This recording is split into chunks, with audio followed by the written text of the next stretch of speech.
Hello students, आज हम mechanical के एमई 209 सब्जेक्ट में ड्रिलिंग मशीन की अपराइट ड्रिलिंग मशीन के स्पिंडल ड्राइव मैकेनिज़्म को समझेंगे। यानी कि ये मैकेनिज़्म जो है वो स्पिंडल को अलग अलग स्पीड्स पर रोटेट करने के लिए ली गई मैकेनिज़्म है। तो ऐसा अरेंजमेंट हमारे इस अपराइट ड्रिलिंग मशीन में है। जैसा कि मैंने पिछली क्लास में भी बताया था कि इसको स्पिंडल को अपराइट ड्रिलिंग मशीन में अलग अलग स्पीड्स पर घुमाया जा सकता है। जैसी हमारी रिक्वायरमेंट हो उस स्पीड पर उसको चलाया जा सकता है। तो इसके लिए हमारे पास में मुख्यतः 3 तरह की मैकेनिज़म्स हैं। जो सबसे पहली है वो है by step cone pulley drive, दूसरी है स्टेप कोन पुली ड्राइव से ही, लेकिन उसमें हम एक या एक से ज़्यादा बैक गियर्स लगाएंगे, और थर्ड है बाई गियरिंग मैकेनिज़्म। तो इन तीन को वन बाय वन हम डिस्कस करते हैं। तो सबसे पहली जो है स्टेप कोन पुली ड्राइव। तो इस मैकेनिज़्म को समझने के लिए हम ये वाला पिक्चर देखेंगे जो हमने पहले भी देखा था, जिसमें हमने अपराइट ड्रिलिंग मशीन को डिस्कस किया था। इसी मशीन में हमको दिख रहा है सबसे नीचे एक शाफ्ट दिख रही है जिसके ऊपर दो पुलीज लगी हुई हैं, 5 नंबर और 6 नंबर। इसमें नीचे नाम दिखाई दे रहे हैं, एक है काउंटर शाफ्ट कोन पुली और 6 नंबर है फास्ट एंड लूज पुली। तो ये नीचे जो है हमारी पुली है, इसका नाम है काउंटर शाफ्ट कोन पुली। इस काउंटर शाफ्ट कोन पुली से मोशन जो है वो ऊपर जो 3 नंबर लिखी हुई ओवरहेड शाफ्ट उसके ऊपर ट्रांसमिट हो रहा है, और ये मोशन पुली के थ्रू ट्रांसमिट हो रहा है। ये स्टेप कोन पुली है, यानी कि इसमें अलग अलग कोन के अलग अलग साइज के कुछ स्टेप्स लगाए हुए हैं। जैसा कि चित्र में दिख रहा है ये 4 स्टेप्स हैं। तो ये 4 स्टेप की कोन पुली हो गई। और जो 6 नंबर है वो फास्ट एंड लूज पुली है, यानी कि इसमें बेल्ट जिस भी पर्टिकुलर पुली पर रहेगा, अगर ये फास्ट पुली पर रहता है तो मोशन ट्रांसमिट होता है, और अगर ये लूज पुली पर जाता है तो मोशन ट्रांसमिट नहीं होता है। तो ये मोशन हमारा नीचे की काउंटर शाफ्ट से ऊपर ओवरहेड शाफ्ट में ट्रांसमिट हो गया थ्रू द बेल्ट। अब ये मोशन यहाँ शाफ्ट से आगे दिख रहा है 2 नंबर पे स्पिंडल है, और 1 नंबर दिख रहा है bevel gear drive to spindle. तो ये 2 बेवल गियर्स लगे हुए हैं 1 नंबर पे। ये बेवल गियर से मोशन जो है वो ओवरहेड शाफ्ट से यानी 3 नंबर से 2 नंबर में एक के द्वारा ट्रांसमिट होता है, और ये स्पिंडल जो है एक पर्टिकुलर स्पीड पर चलने लग जाती है। वही स्पीड है जो कि ओवरहेड शाफ्ट की स्पीड है। तो ओवरहेड शाफ्ट को, क्योंकि हमारे पास में 4 स्टेप्स हैं पुली में, तो हम इसको 4 अलग अलग स्टेप्स पर चला सकते हैं। यानी कि आपका बेल्ट जो है वो जिस भी स्टेप के ऊपर होगा उस आधार पर ये 4 अलग अलग स्पीड्स पर ओवरहेड शाफ्ट रोटेट होगी, और उस अकॉर्डिंग स्पिंडल जो है वो 4 अलग अलग शाफ्ट्स के पे चल सकती है। तो यहाँ हमारा जो ये मैकेनिज्म है ये हमको 4 अलग स्पीड्स पर स्पिंडल की स्पीड्स देगी। यानी जितने स्टेप्स आप कोन पुली में लेंगे उतने ही अलग स्पीड्स आपको इसमें स्पिंडल की मिलेगी। तो ये वही पहली मैकेनिज्म जिसको हमने कहा स्टेप कोन पुली ड्राइव मैकेनिज्म। दूसरी मैकेनिज्म जो है वो है step cone pulley drive with back gears. इसमें क्या होता है कि सिंपली आपको ये 4 स्पीड्स जो अभी मिली थी वो तो मिलती ही हैं, लेकिन एडिशनल और स्पीड्स लेने के लिए हम क्या करते हैं, इसमें बैक गियर लगा देते हैं। तो ये चित्र दिखाई दे रहा है फिगर 5.5, ये इस मैकेनिज्म को एक्सप्लेन करता है। इसमें क्या है, वही नीचे काउंटर शाफ्ट दिखाई दे रही है, काउंटर शाफ्ट दिखाई दे रही है, ऊपर वही ओवरहेड शाफ्ट है। तो इसमें क्या है, मोशन ट्रांसमिट हुआ आपका 18 नंबर से ऊपर 16 नंबर में। 16 नंबर टॉप शाफ्ट है जिसको हमने पिछली क्लास में ओवरहेड शाफ्ट बोला था। तो ये ओवरहेड शाफ्ट 16 नंबर पे मोशन ट्रांसमिट हो जाता है। ये जो पुली लगी हुई है ये 15 नंबर शाफ्ट के ऊपर लगी हुई है। तो 15 नंबर शाफ्ट जो है वो एक हॉलो शाफ्ट है, और ये 10 नंबर की शाफ्ट के ऊपर फ्रीली रोटेट हो सकती है। ये फिगर में दिखाई दे रहा है 10 नंबर, ये 10 नंबर दिखाई दे रहा है फिगर में। इस शाफ्ट के ऊपर 10 नंबर शाफ्ट के ऊपर ये 15 नंबर शाफ्ट जो है हॉलो शाफ्ट उसके ऊपर लगी हुई है। तो इस शाफ्ट के ऊपर ही पुली लगी हुई है, स्टेप कोन पुली लगी हुई है, और एक 14 नंबर जिसको हमने गियर Z1 बोला है।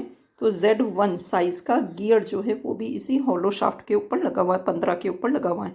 तो ये कंप्लीटली जो है ये दोनों ही चीज़ें, यानी आपका स्टेप कोन पुली और गियर Z1 ये दोनों ही हॉलो शाफ्ट 15 के ऊपर लगे हुए हैं, और ये दोनों ही यानी कंप्लीटली हॉलो शाफ्ट जो है वो 10 नंबर के ऊपर फ्रीली रोटेट हो सकती हैं।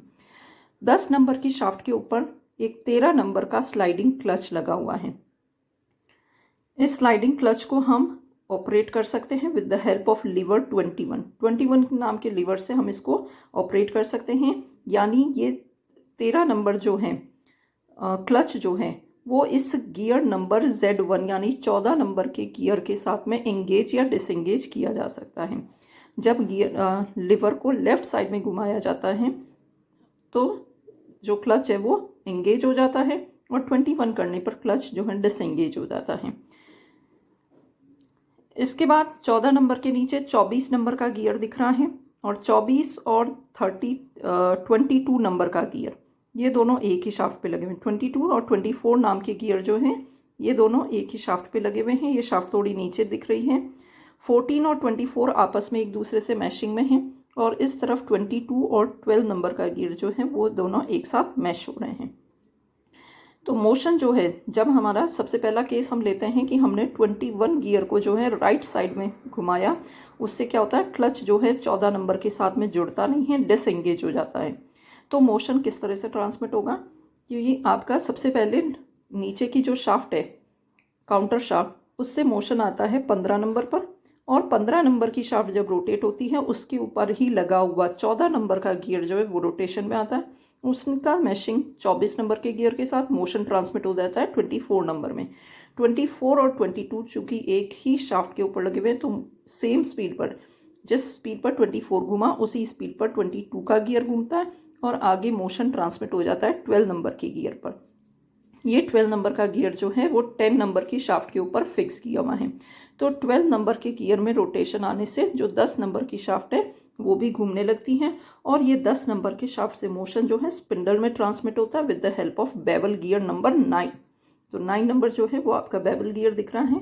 तो ये 10 से मोशन बेवल गियर में ट्रांसमिट हुआ और बेवल गियर से 8 नंबर की स्पिंडल में जो है मोशन ट्रांसमिट हो जाता है और मोशन स्पिंडल जो है एक पर्टिकुलर स्पीड पर रोटेट होने लग जाती है। इसके बाद ये तो हुआ कि हमने बैक गियर्स को एंगेज किया था। बैक गियर्स मतलब यही 14 नंबर, 24 नंबर, 22 नंबर और 12 नंबर, ये जो 4 गियर्स हैं इन ये बैक गियर्स कहलाते हैं। और अभी हमारी जो भी मोशन का ट्रांसमिशन था वो इनके थ्रू हमें मिला था। यानी स्पीड आपको क्या मिलेगी, काउंटर शाफ्ट से टॉप शाफ्ट में गया, टॉप शाफ्ट जिस स्पीड पर चल रही थी उसी स्पीड पर 14 नंबर का गियर चला। गियर 14 से मोशन 24 में ट्रांसमिट हुआ, यहाँ स्पीड में वेरिएशन आ जाएगा। यानी 24 नंबर का गियर कितना छोटा या बड़ा है उस अकॉर्डिंग स्पीड कम ज़्यादा हो जाएगी। देन 24 और 12 एक ही स्पीड पर चलेंगे और 22 नंबर जो है 24 और 22 एक ही स्पीड पर चलेंगे और 22 से मोशन 12 में ट्रांसमिट होगा। तो फाइनली जो स्पीड आपकी होगी वो डिपेंड करेगी कि 12 नंबर का गियर आपका क्या साइज का है। तो इस तरह से हमको 4 अलग स्पीड्स मिलेगी जब आप बेल्ट को 4 अलग स्टेप्स के ऊपर रखोगे। इन 4 स्टेप्स में से बेल्ट जिस पे होगा उस हिसाब से आपको 4 अलग स्पीड्स कहलाएगी मिलेगी। तो ये तो पहली कंडीशन हुई व्हेन बैक गियर्स आर इन।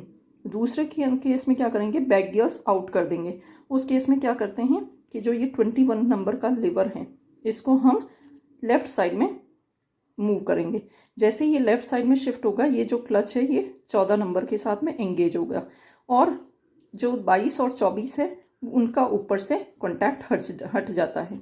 तो मोशन जो है वो सीधा ही 15 नंबर से 14 नंबर और 14 नंबर से 13 नंबर के क्लच से होते हुए 12 नंबर में ट्रांसमिट हो जाता है। यानी कि जिस स्पीड पर 15 नंबर की शाफ्ट चल रही होती है उसी स्पीड पर डायरेक्ट मोशन 10 नंबर की शाफ्ट को ट्रांसमिट हो जाता है। तो अलग 4 स्पीड्स मिलेंगी कि आपने बेल्ट को कहाँ कौन से स्टेप पे लगा रखा है, उस हिसाब से आपको 4 अलग अलग स्पीड्स यहाँ पर स्पिंडल की मिल जाएंगी। तो इस तरह से इस केस में, पहले केस में हमने 4 अलग स्पीड्स ली थी बैक गियर्स को इन्वॉल्व करते हुए और बाद में हमने बैक गियर को आउट करके 4 अलग स्पीड्स में ली। तो ये हो गई टोटल 8 डिफरेंट स्पीड्स हो गई। तो बैक गियर्स जब आप लगा लेते हैं तो आपके पास में ज़्यादा वाइड रेंज हो जाती है स्पीड्स को देने की। तो हमारे पास में 8 डिफरेंट स्पीड्स यहाँ पर हो गई और उनके द्वारा हम इस स्पिंडल को रोटेट अलग अलग स्पीड्स के ऊपर कर सकते हैं।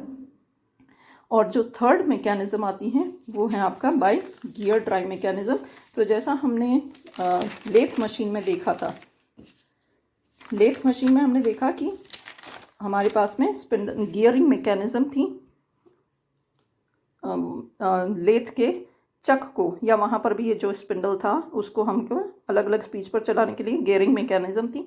यानी अलग अलग साइज़ के गियर्स होते हैं जो कि अपराइट ड्रिलिंग मशीन के हेड में लगे हुए होते हैं, और उनके अलग अलग एंगेजमेंट से, उनकी अलग अलग मैशिंग से हमको 3 या 4 अलग अलग स्पीड्स मिलती हैं। तो ये कंप्लीट हुआ आपका स्पिंडल ड्राइव मैकेनिज़्म, जिसमें हमने 3 अलग अलग मैकेनिज़म्स को पढ़ा। Thank you.